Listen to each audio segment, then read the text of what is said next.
Hello everyone! This is Naerina from 40k Theories, and welcome to this new episode of 40k Lore for Newcomers. For this episode, nominated on Patreon by both Brandon A. and Austin Horner, we will be taking a brief look at the alien species known as the Eldari. This video will be a brief overview for certain events that may be explored in greater depth within additional videos within the future. So, without further ado, let's begin. Better a million humans should perish than a single Eldari be harmed. The Eldari, otherwise known more informally as the Eldar, are one of the oldest and most technologically advanced races within the entire galaxy. The Eldari are beings that, while looking superficially similar to humans, sport an appearance that can be best described as elf-like, being taller, lither, and almost unnaturally graceful in their movements when compared to a typical human. Of all the various races throughout the galaxy, the Eldari are among the most psychically attuned, utilizing the energies of the warp to produce a number of supernatural abilities, from divination to telekinesis, and even unleashing storms of psychic lightning. Eldari also feature a heightened ability to feel emotions, experiencing them with far greater intensity than almost any other race. As a result of this, many Eldari, most notably those of the craft worlds, will go to great lengths to instill within themselves a great deal of mental discipline, allowing them to control their wayward emotions to a degree impossible for a human to achieve. For a time, the Eldari Dominion was the most dominant force within the entire galaxy, but roughly 10,000 years ago, a great cataclysm befell their race, known simply as the Fall. As a result, the Eldari are now a race teetering precariously upon the very precipice of extinction as they struggle to survive within an increasingly hostile galaxy.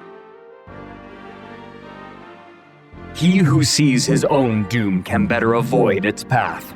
He who sees the doom of others can deliver it. The Eldari can trace their origins back over 65 million years ago as one of the many races that were created or otherwise uplifted by the ancient beings known only as the Old Ones. In time, the Eldari would serve as soldiers for the Old Ones in their war against the Necrons, a conflict that became known as the War in Heaven. Following the war's culmination, with the Old Ones being seemingly driven to extinction and the Necrons entering a prolonged period of stasis, the Eldari would come to inherit and subsequently utilize the various technologies of their creators. The most notable of these would undoubtedly be that of the Webway, a subspace network that allows the Eldari to traverse across the vast expanse of the galaxy, effectively at faster than light speeds, but without the inherent dangers that are commonly associated with warp travel. Over the next several million years, the Eldari would create a vast empire concentrated primarily within the galactic northwest. Their society also became increasingly automated, freeing them from the drudgery of manual labor. This allowed the Eldari time to indulge in their various passions and hobbies, creating a glorious golden age of art and culture for their race. Over time, however, these indulgences would grow increasingly perverse, giving rise to countless cults that were dedicated solely to the pursuit of pleasure.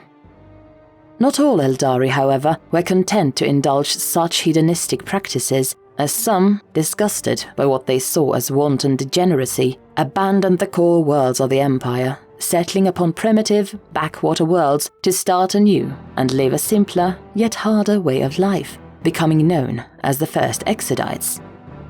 As Eldari society continued its downward spiral into decadence and depravity, a number of seers, driven by dire omens and portents of doom, convinced others to abandon the Empire upon gargantuan colony ships known as craft worlds, with these groups becoming known as the Asuriani. In time, the actions of the Eldari would slowly begin to give rise to an entity that was a twisted reflection of their collective psyche within the depths of warp space, a parallel dimension comprised entirely of psychic energy. As this entity gestated and slowly continued to grow in power, its dreams would slowly begin driving the Eldari mad, leading to full-scale riots and gangs of killers banding together, searching for victims to torture and mutilate for their own perverted ends. This would also coincide with a substantial increase in warp storm activity, which in turn prevented other races throughout the galaxy, such as humanity, from undertaking long-distance interstellar travel for several millennia, with this particular point in time coming to be known within historical records as the Age of Strife. By the 30th millennium, the entity born from the hedonistic actions of the Eldari finally awakened to full consciousness as the fourth major chaos god, Slaanesh, she who thirsts, the doom of the Eldari. The birth of Slaanesh was so intense that it would tear a hole within the very fabric of reality, creating a colossal warp space rift known as the Eye of Terror. The core worlds of the Eldari Empire were drawn into the depths of the warp following the opening of the Eye of Terror, and with her first breath, Slaanesh consumed the souls of untold billions of Eldari, damning the entire race in the process. Not only this, but Slaanesh would then proceed to go on a bloody rampage, slaughtering each of the Eldari gods one by one until only 3 remained. Qelaine and Qelaine, the Eldari god of war, who was too strong for Slaanesh to destroy and was instead shattered, his shards cast out into the material universe and taking root within the core of each and every surviving craft world. Also surviving were Chigorak, the laughing god, who tricked Slaanesh long enough to escape into the bowels of the webway, and Isha, the goddess of healing, whose cries for aid were answered by, of all beings, Nurgle, the chaos god of pestilence and decay, who took Isha as his consort and trophy.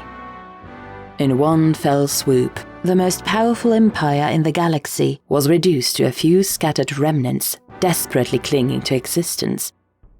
But while the birth of Slaanesh signaled the downfall of the Eldari Dominion, the resulting psychic shockwave caused by the god's birth rendered the tides of the warp calm for the first time in millennia, allowing the Emperor of Mankind to finally launch his great crusade and subsequently unite thousands of humanity's lost colony worlds under the banner of his Imperium of Man.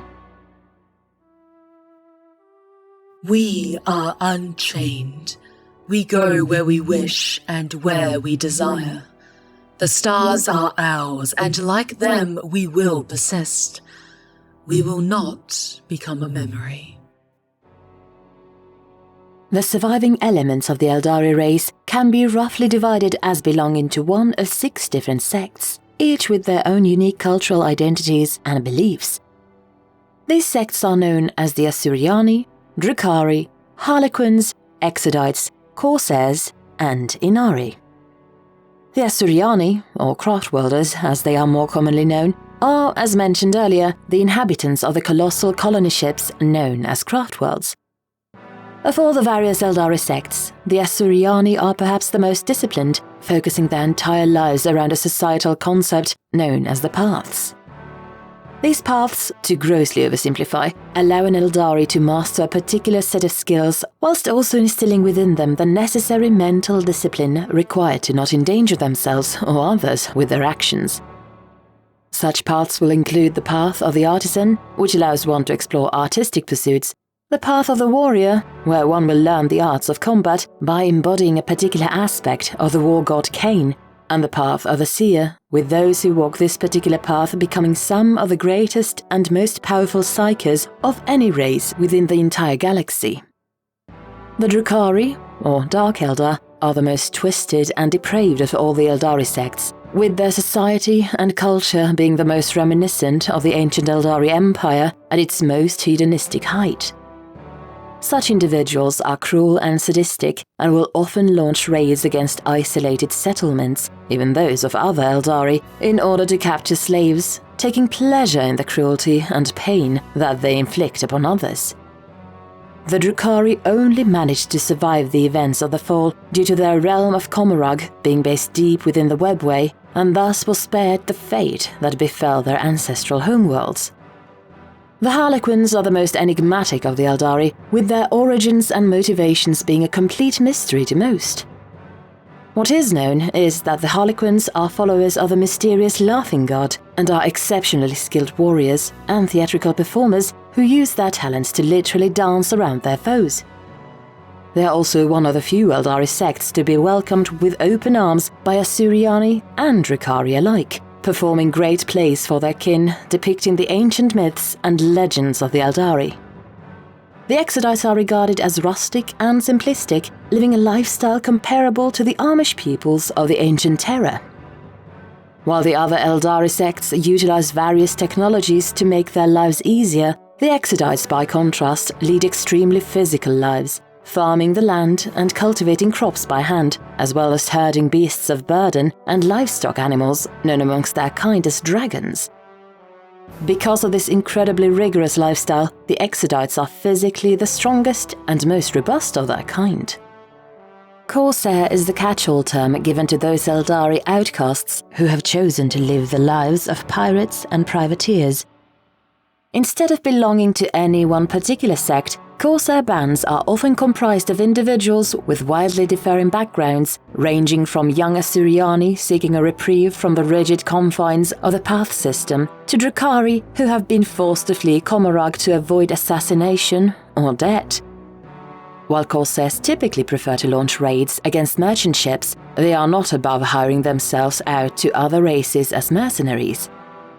The Inari are a sect dedicated to the worship of Inead, the nascent god of the dead. Much like the previously mentioned Corsairs, the Inari are comprised of individuals drawn from every other Eldari sect, united in their belief that Inead will bring about the salvation of their race. Indeed, according to prophecy, once Inead has awoken to full consciousness, either through the death of every living Eldari or via the use of mystical artifacts known as the Crone Swords, the god of the dead will destroy Slaanesh and finally free the Eldari from their damnation. But whether or not the Inari will be successful in their mission, none can truly say, though it is enough to kindle a spark of hope for the entire Eldari race.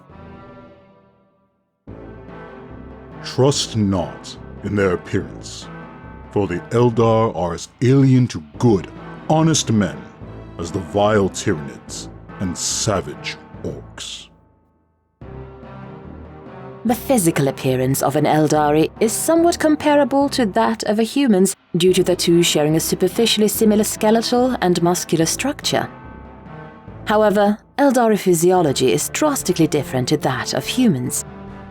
Not only do the Eldari have organs that are far more efficient and complex than those found within a human, but their metabolic rate is substantially higher.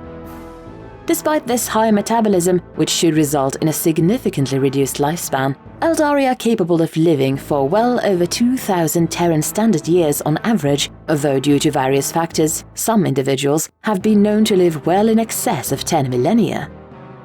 Eldari also have much sharper and faster reflexes than humans and can move with incredible speed, agility, and grace, making the most skilled human swordsman or dancer seem awkward and clumsy in comparison.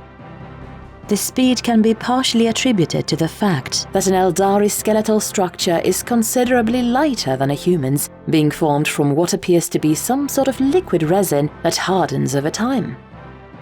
However, the bones of the Eldari, unlike those of humans or many other vertebrate organisms, lack any sort of analogue to marrow and are instead packed with fibrous channels that imperial xenologists speculate are used for transporting free-moving lymph glands.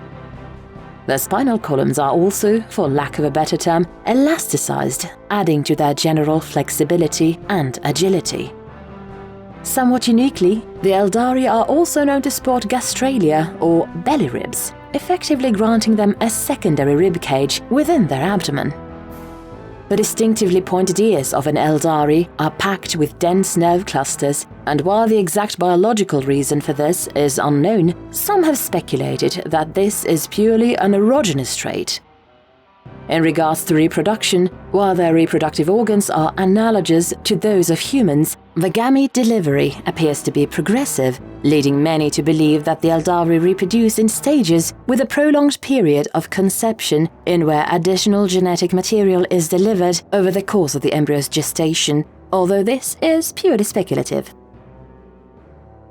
And that concludes this edition of 40k Lore for Newcomers. If you liked this video, consider supporting us on Patreon for more content. To those that are new to 40k, we hope you learned something. So, leave a comment below, and thanks for watching!